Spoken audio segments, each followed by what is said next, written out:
Buenas tardes, gracias por el espacio. Un saludo a la audiencia del canal y bueno, estamos a la orden. Bueno, como decía al comienzo también, falta poco, ya estamos a mucho menos de 20 días para lo que va a ser el comienzo o el acto eleccionario y bueno, comienzan a intensificar seguramente también la campaña, ¿no? Sí, nosotros entendemos que esta fue una campaña rara en el sentido de que nunca en una campaña, en este caso en un referéndum, se había mentido tanto como en este. Yo atribuyo el alto índice de indecisos que supuestamente hay a esa campaña sucia, mentirosa, que se ha encargado de hacer quien hoy está al frente del sí, de papeleta rosada, que es el señor Valenti, un poco llevado ahí por los sectores más radicales del PIT-CNT, del Frente Amplio. Y todos los días vemos una mentira nueva, y todos los días una confusión nueva. Por eso que hay gente que a veces queda, frente a dos campanas tan diferentes, queda un poco en duda de qué es lo que va a hacer, ¿no? La última perla de ese collar de mentiras ahora es, que lo habrán visto en los spots seguramente, o en YouTube, o en Twitter, muchos de los ciudadanos que están mirando el informativo, es ese supuesto monseñor de la Iglesia Católica que llama a votar por el sí. Es decir, tomaron a una persona, un dirigente del Frente Amplio, que fue candidato a edil en las pasadas elecciones, le ponen una sotana, lo llevan a la catedral y allí le hacen una nota donde él se presenta como monseñor de la Iglesia Católica y llama a votar el sí. Una vergüenza por donde se lo mire, ¿verdad? Espero que el Frente Amplio, ¿verdad?, y quienes impulsan el sí, salgan a pedir disculpas a la Iglesia Católica y a los feligreses por esa vergüenza que están cometiendo. Incluso estuve viendo también algunas noticias en Twitter. La Iglesia Católica se manifestó al respecto de ese tema, bueno, deslindándose de esa situación, en definitiva. ¿Y cómo crees que va a seguir todo esto? Porque, bueno, en su momento cuando pasó lo de la privatización de la educación, enseguida fue levantado el spot. ¿Vos decís que puede pasar lo mismo ahora? Yo pienso que deberían levantar el spot, pero a esta altura todo es posible, ¿verdad? Porque el señor Valenti se comporta como un mercenario. Es lo que nosotros vemos de hace unos meses. Estaba totalmente en contra del Frente Amplio, decía que no había que firmar, que juntar firmas, y ahora salió una campaña furibunda, llena de mentiras y de agravios, y bueno, y ahora tratando de confundir a la gente como que la Iglesia Católica está impulsando a votar el sí, lo que ya fue desmentido por las autoridades de la Iglesia. Espero que el Frente Amplio y la Comisión del sí pidan disculpas y se retracten de lo que están diciendo, pero a esta altura yo ya no sé qué pensar de quienes impulsan esa campaña, ¿verdad?, sucia y mentirosa, que todos los días le agregan una mentira nueva y supera la capacidad de asombro, ¿verdad?, que tenemos. Andrés, así como integrante de la coalición, ustedes manifiestan y también su malestar por ese tipo de campaña que realiza la oposición hoy o quienes pretenden derogar esta ley. También por parte de la oposición, bueno, se dicen que el gobierno miente también porque, bueno, sube las tarifas, suben todos los días por ejemplo, como subió la carne, la leche hace pocos días, también, bueno, que los aumentos de salario son muy por debajo de la inflación y bueno, también tildan de mentirosos y creo que están usando todos esos argumentos para hacer una campaña también. Capaz que tal vez no tienen relación con lo que se va a votar, pero lo están usando y creo que, en definitiva, la gente puede hacer un voto castigo en ese tema, ¿no? El tema de la suba de los combustibles, por ejemplo, de algunos productos, que está siendo usado en la campaña por parte de los partidarios del sí, y le atribuyen, uno escuchó a Andrade hace unos días que estuvo por acá, lo escucha al Pacha Sánchez, que son los dos, digamos, grandes referentes que hoy tiene el Frente Amplio, que están llevando adelante la campaña, y le atribuyen, ¿verdad?, la suba de las tarifas de los combustibles, en este caso, a la LUC. Y eso hay que decirle a la gente las cosas como son, ¿verdad?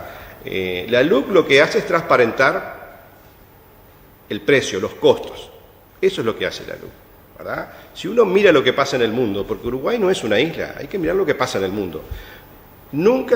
¿Cuándo recuerdan ustedes que el combustible estuvo más caro del lado brasilero que del lado uruguayo? Hoy lo está. el gas del lado brasileño sale más de 1.000 pesos una garrafa, por ejemplo, ¿verdad? El combustible está por encima, está casi unos 80 pesos del lado brasileño, como ejemplos, pero salgamos de la región, porque Brasil y Argentina no son los mejores ejemplos porque tienen economías y comportamientos políticos complejos. Pero miremos lo que pasa en Europa, países del llamado primer mundo.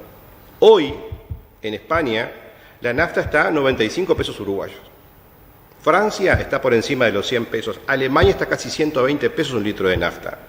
110 pesos en Inglaterra, 100 pesos en Italia.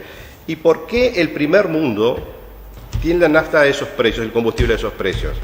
¿Verdad? Y la mayoría de esos países son gobernados por coaliciones de centro-izquierda. Es decir, ¿será que no tiene algo que ver lo que está pasando en Ucrania y la guerra que se desató en Europa? ¿Será que no tiene algo que ver? Bueno, para ellos esa es la respuesta, ¿verdad? La situación internacional hace que se hayan disparado el precio del petróleo, el barril de petróleo a $130 y va a llegar a 140 seguramente en los próximos días. Esa es la realidad del mundo, es la economía real, el mundo real. Ahora, fíjense que ese es el mundo real. Después está el mundo del Frente Amplio, el mundo de Andrade y de Pacha Sánchez, ¿verdad? Que se niegan sistemáticamente, como el gurí mal enseñado, se niegan sistemáticamente a reconocer la importancia que tiene el costo del barril de petróleo en el precio final, ¿verdad?, por el cual llega al surtidor. Bueno, eso es un comportamiento que, francamente, no habla bien de quien lo dice, ¿verdad? Es una realidad. Fíjese usted una cosa, si los economistas de izquierda que hoy asesoran al gobierno español, al gobierno italiano, al gobierno alemán, ¿verdad?, sus ministros de economía que son de izquierda, no han podido, Europa no ha podido subsanar ese tema y tiene el combustible por encima de 100 pesos, pero resulta que hay dos iluminados en América Latina que son Sánchez y Andrade, que tienen la fórmula para que el precio del barril de petróleo no afecte el precio final del combustible. Ustedes, ciudadanos, simplemente razonen, ¿verdad? ¿Quiénes son más creíbles? Estos dos personajes que fueron parte de una fuerza política que fundieron ANCAP en épocas de bonanza, cuando el combustible valía 20 pesos el barril, la fundieron, ¿verdad? Esa es la realidad, ¿verdad? Y vendían el precio del combustible a casi $2 de aquella época. Bueno, esos que fundieron ANCAP hoy son, ¿verdad?, y pretenden estar por encima y dar clases de economía a los economistas europeos y al sentido común, ¿verdad? Entonces digo, me parece que la gente no se debe dejarse confundir por estas situaciones.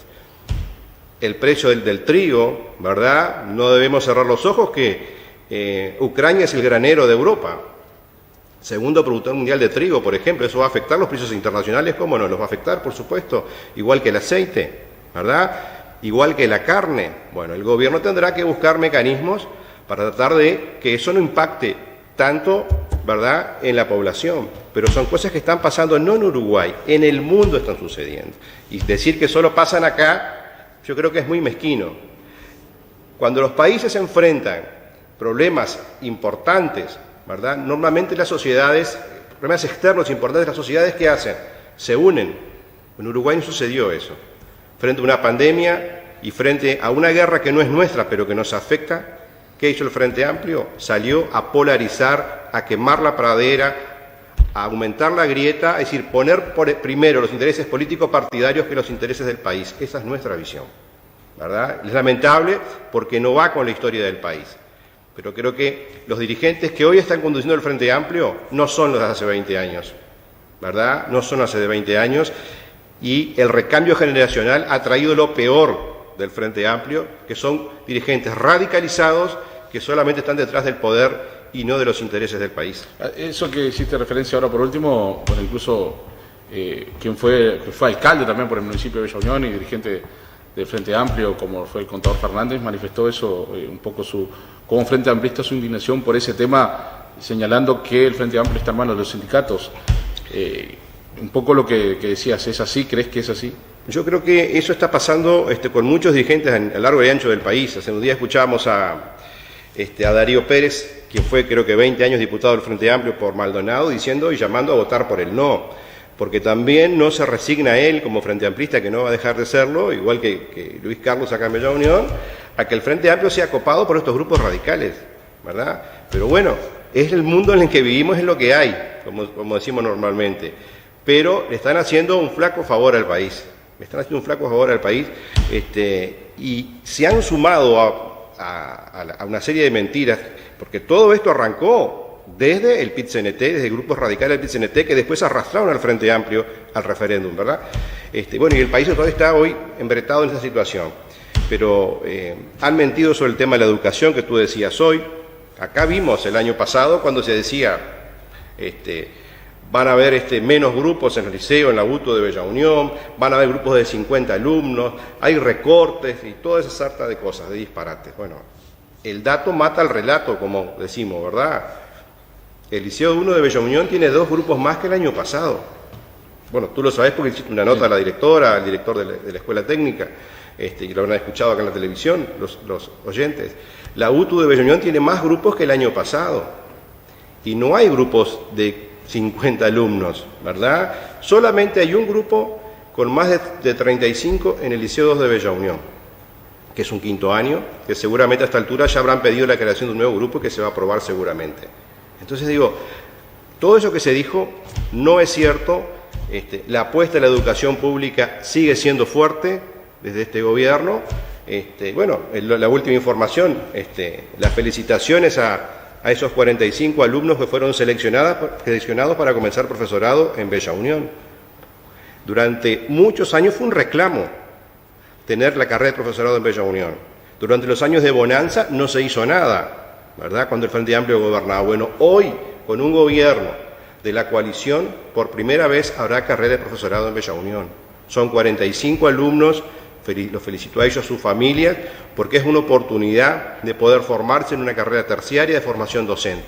Y se hace en este gobierno. Entonces, cuando se dice que se va por el recorte, eso no se condice con la realidad. Más grupos, más carreras y ahora la formación docente de profesorado en Bella Unión. Andrés, para ir ya redondeando un poquito, hablaste del tema de las encuestas. ¿Qué te parece esas encuestas que se han dado a conocer en estos últimos días? Donde, muestra cierta paridad. En su momento, las primeras encuestas daban una diferencia considerable a favor del no. Hoy ya se equilibra un poco. Bueno, yo no sé. Mucha cantidad de indecisos, ¿no? Como sí. le dijiste al principio. No sé, la encuesta va a ser el 27, ¿verdad? La que vale, digamos. No sé los números reales, porque ahí hubo varias encuestas. Pero lo que coinciden todas es que hay un número alto de indecisos. Y yo lo atribuyo a eso, ¿verdad? A la gran campaña de desinformación y mentiras de quienes promueven el sí. Y por eso, en los últimos días, creo que hay que decirle a la gente las cosas claras. Yo me voy a referir acá, para ir terminando, el artículo 74, por ejemplo. Es un artículo de la LUC que aumenta las penas al narcotráfico. Nosotros votamos no, votamos celeste, porque creemos que hay que aumentar el castigo a los narcotraficantes. Eso es lo que votamos en no, la celeste. Ahora, si usted, ciudadano, quiere disminuir o que se baje la pena a los narcotraficantes, ¿qué debe hacer entonces? Entonces vote sí, vote rosado, porque esa es la realidad. Artículo 74, puede leerlo en internet. Artículo 78, los antecedentes de los menores. Nosotros que votamos el no y la celeste, creemos que hay que mantener los antecedentes de los menores si es por delitos graves de homicidio o violación. Si usted cree que los antecedentes no deben mantenerse, entonces vote sí, vote rosado. Y para terminar, artículo 86 de la redención de las penas por los delitos de violación, rapiña y narcotráfico y homicidio. Nosotros creemos que los que cometieron delitos de violación, de homicidio, de rapiña y de narcotráfico, por más que estudien y trabajen, no se le debe descontar la pena. Queremos que cumplan la pena íntegra en la cárcel por la que fueron condenados. Ahora, si usted quiere que los violadores, los narcotraficantes y los asesinos puedan salir antes porque estudian o trabajan en la cárcel, entonces vote sí, vote rosado. Nosotros no queremos eso. Que estudien y trabajen todo lo que quieran, pero la pena deben cumplirla en su totalidad. Eso es lo que defendemos quienes votamos no a la derogación de la LUC. Por ejemplo, todos los días que vengamos acá vamos a tratar de dar algún artículo claramente cortito y al pie para que la gente pueda entender y salir de esa maraña de mentiras en que se ha transformado esta campaña del referéndum. Entonces, para terminar, ahora sí, bueno, está el tema de la famosa cadena nacional, de un lado, del otro. El presidente anunció que tal vez, bueno, no prefiere no hacer la cadena, sino que hacer una conferencia. ¿Cómo ves ese tema? Yo pienso que el presidente de la República tiene todo el derecho a hacer una cadena nacional y hablar del tema, porque en definitiva se está cuestionando su gobierno, digamos, leyes aprobadas en su gobierno. No sé por qué digo no lo haría. Francamente creo que debería hacerlo. Está en todo su derecho. No es algo político partidario. Se está atacando en este caso las leyes impuestas por el gobierno y sería el colmo que el presidente no pueda defenderse, ¿verdad? Defender sus propias leyes. Por lo tanto, entiendo que debería hacer la cadena y espero que la haga. Bueno, veremos qué es lo que resuelve, porque en definitiva es una decisión personal, ¿verdad? Entonces, bueno, no sé si querías agregar algo más. No, a las órdenes, y vamos a tratar de estar en los últimos días más de una vez en la semana para poder dejarle a los ciudadanos nuestro mensaje, tratando de ser lo más claro posible. Muchas gracias. A ti. Nosotros vamos a